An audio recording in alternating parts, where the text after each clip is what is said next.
Misy andian-drahona arahi-maso amin'ny ranomasimbe Indianina ao avaratra atsinanan'ny Madagasikara no misy azy ity raha ny filazany zareo avy eo tsy ampandrinomby. Ny farany herinandro zao no fantatra izay mety ho fifaran'ity tangoron-drahona ity hatreto aloha dia tsy mbola misy fiatraikany amin'ny toetry ny andro eto amintsika izany andian-drahona izany raha ny vaovao izay nampitain'ny avy ao anivony sampanampa mahatatra ny toetrandro etsy ampandrinomby. Mialohan'izay nefa dia mbola azo vahana hatrany ny oram-pavaratra atao anatin'ny roa andro manaraka saika manerana nosy fa anatombo kokoa izany amin'ny faritra avoatany sy ny faritra avoan'ny atsinanana ho hiatrany filazana avetsy ampandrinomby.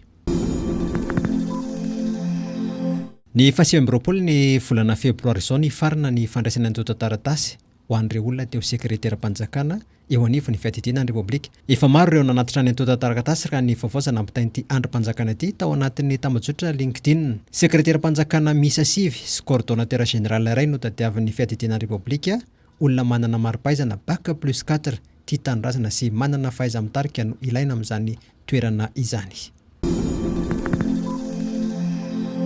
Mahitsy ary tsy niolakolana ny ministry ny Fitsaràna landy mbola tena randriamanandena sora namaly an'ireo karazana fanakianana momba ny fampiarana ny famosirana ho sazan'ireo mpanoloana zaza tsy ampy taona. Tsy Madagasikara ny firenena voalohany nampihatra io sazy famosirana io, hoy ny valik'avatra tipikambana eo anivon'ny gouvernemanta ity.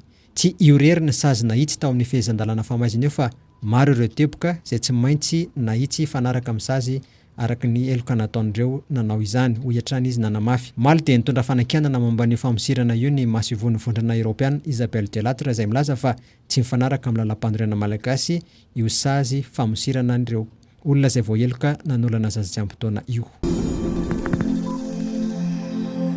Ianao dimy andro ny fikirakirana ny taratasy fanomezan-dalana ho an'ireo mpiasa teratany vahiny. Io no fanambana napetraky ny ministera ny asa, fananana asa sy asa-panjakana niaraka amin'ny EDBM tamin'ny alalan'ilay tranokala iworka izay ikirakiraina izany antontan-taratasy izany. Roa telo herinandro teo no nanaovana izany teo aloha hoy Zosela Rafidy, tale jeneraly ny EDBM androany. Mahatratra 2 arivo hatramin'ny 3 arivo eo ireo mpiasa teratany vahiny no mangataka fahasondalana iasa eto amintsika.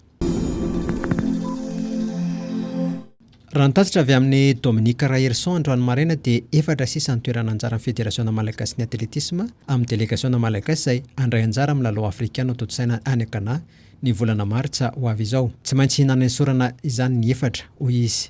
Ireo atleta izay andray anjara amin'ny hazakazaka 700 metatra no noesorana. Isan'izany Ralisy Nirina tsy adino, Kolonara Herinaivo, ny Andrianjafy sy Sentia Felicité Namahako izay atleta malagasy nahazo medaly volamena betsaka indrindra tamin'ny lalao nosy farany teo toto-saina teto Antananarivo. Araka izany dia Sidony Fiadanantsoa amin'ny 100 metatra misy fefy, Claudine Nomenjanahary, Engo Ratsananjafy amin'ny 100 metatra ary Florentina Razanamandroso amin'ny vikidava izany no isolo tenan'ny Madagasikara ny Accra amin'ny taranja atletisme.